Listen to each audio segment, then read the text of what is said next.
school caretaker found a giant hole in the football pitch one morning, and when he looked inside, he had to call the police right away. It happened at Greenfield Academy in Cornwall, England. Caretaker John Riley was doing his early morning check of the grounds when he noticed something strange near the center circle. The grass had collapsed overnight, leaving behind a huge crater almost 15 feet wide. John froze for a moment, staring at the dark pit. It looked bottomless. He rushed to grab a heavy-duty torch from the storage shed and shone the beam into the hole. But no matter how hard he tried, the light couldn't reach the bottom. Without wasting time, he phoned the authorities. Within minutes, police cars and emergency vans surrounded the school field. A rope team was quickly set up. One officer clipped himself into the harness and began lowering down carefully. But as soon as his torchlight swept across what was hidden beneath the football pitch, he panicked. He scrambled back up as fast as he could, gasping into his radio and demanding urgent backup. The authorities didn't waste time. Within minutes of caretaker John Riley's urgent call, the school football field was cordoned off with tape and floodlights brought in to illuminate the gaping crater. What had once been the center circle was now a cavernous opening stretching wide, the jagged edges of turf hanging loosely like torn fabric. Teachers arriving early for the day stood at the fence in disbelief, whispering to one another, while police radios crackled with tense orders. A specialist response team had been summoned from the city, equipped with climbing gear and ground stability equipment.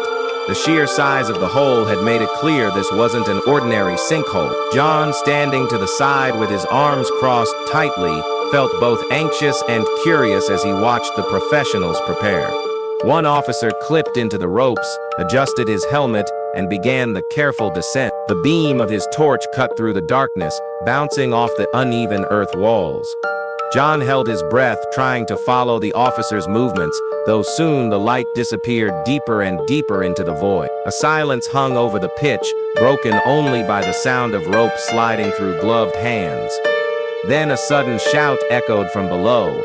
The officer's voice was sharp and shaken, calling for an immediate pull-up. The crew reacted instantly, hauling him back up at speed. As soon as his feet hit solid ground again, he ripped off his helmet, his face pale. He whispered something urgently into the commanding officer's ear, and within minutes, phones were out, more calls being made. Whatever he had seen was serious. By mid-morning, additional units had arrived. This time, it wasn't just local police, but also investigators in plain clothing who carried themselves with authority. They conferred quietly, then directed the rope team to prepare for a deeper exploration. John watched, his stomach twisting. The men moved with precision, carrying scanning equipment, oxygen monitors, and heavy-duty torches. When two of them finally descended, the crowd held its breath again. For several long minutes, there was nothing but muffled echoes and the occasional flicker of light against the jagged wall. Then a voice rose clearly over the radios. "It's man-made." That single phrase sent a ripple of shock through everyone on the surface. The team below reported that they had reached a tunnel, not a natural cave, but a carefully constructed passageway with bricked walls and rusted metal supports. The further they went, the more evidence of deliberate engineering emerged. There were remains of old wooden planks, scraps of decayed rope, and even ventilation shafts rising upwards to the surface. The officers described tracks carved into the ground, as though carts or wheelbarrows had once been used to move items through. John felt his mouth go dry. He had thought he was dealing with a collapsed sinkhole caused by heavy rain, but this was something else entirely. This was a hidden structure buried directly under a school's football field. The discovery sent officials into overdrive. The site was secured completely, with the school evacuated and children sent home. The head teacher, pale and shaken, asked John if he had noticed anything unusual in recent weeks. He shook his head, insisting that apart from the sudden collapse, the pitch had always seemed perfectly normal. But as news spread quickly through the small Cornwall town, rumors began to swirl. Some whispered it was an old wartime shelter, built secretly during the Second World War and forgot. Others speculated it could have been part of a smuggling route, given Cornwall's history of hidden passages and contraband running along its coasts. By late afternoon, federal-level experts joined the investigation. Wearing helmets fitted with cameras, they descended the ropes and pushed deeper into the tunnel system. What they filmed confirmed the wildest suspicions. The tunnel stretched far beyond the football pitch, extending hundreds of meters underground. Its walls, though cracked and crumbling in places, were reinforced with stone and mortar. Old iron brackets jutted out, supporting beams that looked as though they hadn't been touched in decades. Along one section, investigators discovered the remains of old railway tracks. Thin, rusted rails suggesting that small carts had once transported heavy loads through the darkness. The deeper they explored, the stranger the findings became. In one chamber, the walls bore faded markings, crude symbols carved into the stone, their meaning unclear. In another section, a pile of wooden crates lay half-buried under collapsed soil. When carefully pried open, the crates revealed nothing but empty glass bottles and scraps of canvas. Yet their organized stacking suggested they had once stored something more significant. What unsettled investigators most, however, was the ventilation system.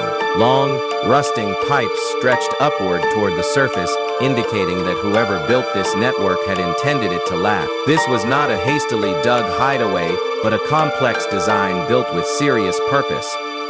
John stood among the growing crowd of onlookers behind the cordon, struggling to believe what was happening beneath the ground he had walked daily for years. He thought of the children who had played football above without realizing that just beneath their feet lay a forgotten world.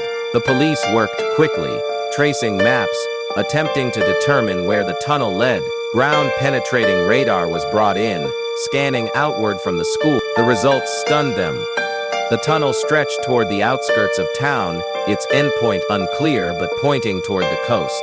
This discovery shifted the theories from simple wartime relics to organized smuggling, possibly tied to Cornwall's long history of illicit trade. As night fell, the operation continued under floodlights. More specialists were lowered down, documenting every meter of the passage. They reported areas where the ceiling had partially collapsed, likely caused by recent heavy rains that had weakened the old support. In those sections, the ground above had given way, forming the sinkhole John first discovered. In other parts, however, the construction was still remarkably intact. Officials speculated that the tunnel had been abandoned decades earlier, possibly after a crackdown made smuggling routes too dangerous to maintain. Still, the precision of the design left no doubt about its original purpose. This had been a major operation. By the second day, the scale of the discovery was clear. Maps revealed the tunnel stretched nearly 2 miles underground, with multiple offshoots branching in different directions. Some of these ended abruptly in collapsed soil, while others appeared to lead toward farmhouses, barns, and even an abandoned stone cottage on the edge of the cliffs. When teams finally reached the coastal end, they found a bricked-over exit hidden among tangled ivy and overgrown hedges. The bricks were weathered but strong, suggesting someone had deliberately sealed the tunnel decades ago. It was a chilling thought, a secret route that once moved goods, or perhaps people lying dormant all this time beneath a quiet Cornish town. For John, the experience was surreal. What had begun as an ordinary morning check of the school grounds had escalated into one of the largest discoveries the area had ever seen. Reporters swarmed the gates, demanding interviews, while police issued tight-lipped statements confirming only that an extensive underground structure of historical and criminal interest had been found. Though no arrests could be made, as those who built it were long gone, the discovery provided valuable knowledge for authorities studying Cornwall's smuggling history. For the town itself, it was a reminder that beneath even the most ordinary places, secrets sometimes sleep in silence, waiting for the ground to give way.